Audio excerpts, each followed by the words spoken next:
All right, let's jump straight into this explainer. Today, we're completely reframing what going digital actually means for churches and civic institutions in Sabah.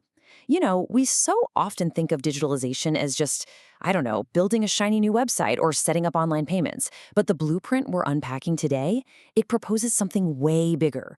We're talking about transforming an entire community's way of preserving truth and engaging with its constitutional history.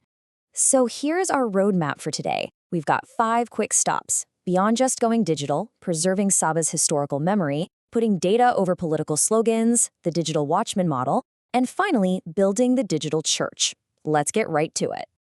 Section 1. Beyond just going digital, reframing the tech upgrade. Okay, first things first, we've got to debunk a pretty massive misconception. We are not just talking about digitization, scanning a bunch of dusty old papers and turning them into PDFs. What we're really aiming for here is a full-scale digital transformation. That means entirely redesigning how these organizations operate, communicate, make decisions, and preserve truth in a fully integrated digital environment. It's a whole new ballgame. It's like this quote perfectly sums up. Digitization converts information. Digitalization changes processes. Digital transformation changes the organization. The big takeaway? This is a massive institutional shift.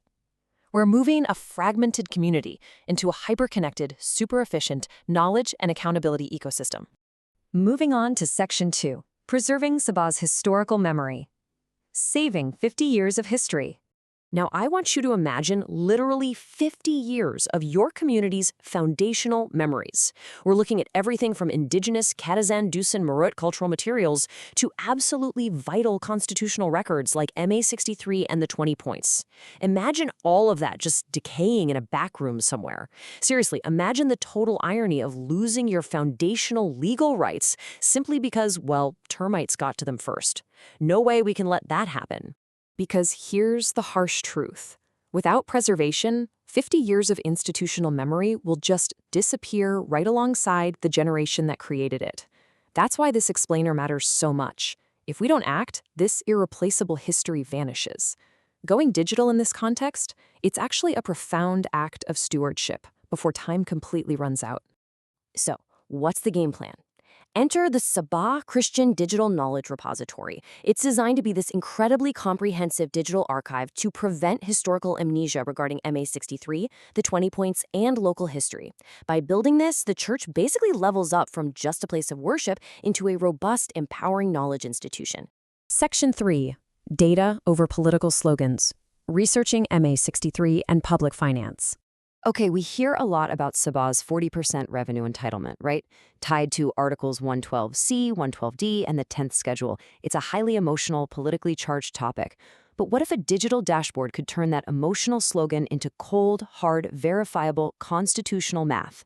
It maps the exact formula and the actual payments made. It completely replaces heated rhetoric with evidence-based accounting. And take a look at this. You often hear this massive RM 1.5 trillion figure thrown around as an unquestionable debt owed to Sabahans. But instead of just blindly accepting it, this digital approach uses a research network to independently verify each specific deficit. You break it down, category by category: 40% revenue, petroleum, infra deficit, education deficit. What was actually received? What's the historical cost? What's the accumulated gap? It brings total analytical credibility to the table. This same philosophy extends to everyday public finance. Think of it like a financial detective story, where every single ringgit is traceable. Step 1, the allocation. Step 2, the contract. Step 3, the project. And Step 4, the beneficiary.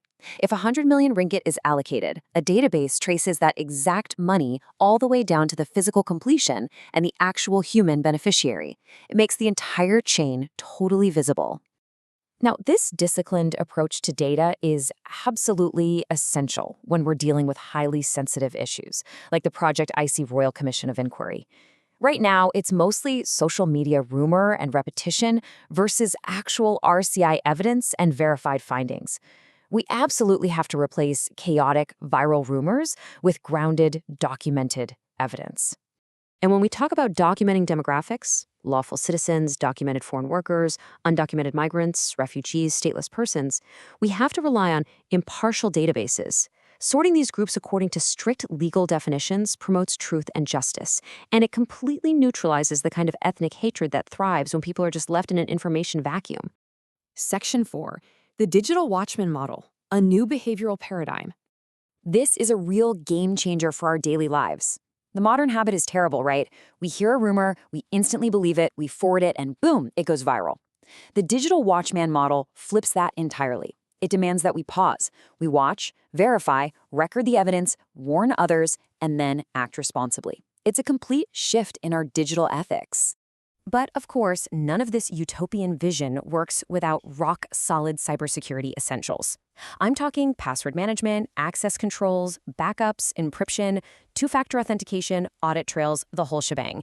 Because you're holding sensitive community data, right? There is a massive ethical responsibility to keep it safe. Honestly, digitalization without this kind of uncompromising security actually makes a community more vulnerable. Finally, Section 5. Building the Digital Church, AI and the SKDI Vision. So where does cutting-edge tech like artificial intelligence fit into all this? Well, here's what AI can do. It acts like a tireless assistant. It can translate sermons, help preserve incredibly vulnerable indigenous languages, index thousands of historical documents, transcribe old recordings, and analyze public financial data in seconds. But, and we really need to highlight this, AI is an assistant, not an oracle. While it's fantastic for translations and transcribing, it must never be the final authority on legal conclusions, personal morality, or historical truth. Human wisdom has to stay in the driver's seat.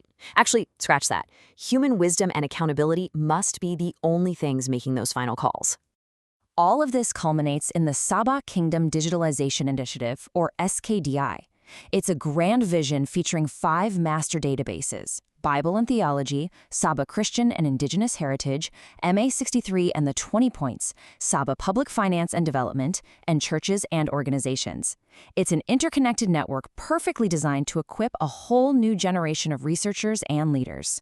Which brings us to this incredibly powerful quote. A digitally equipped church must become a truth-preserving, knowledge-building, people-serving, and accountability-strengthening institution.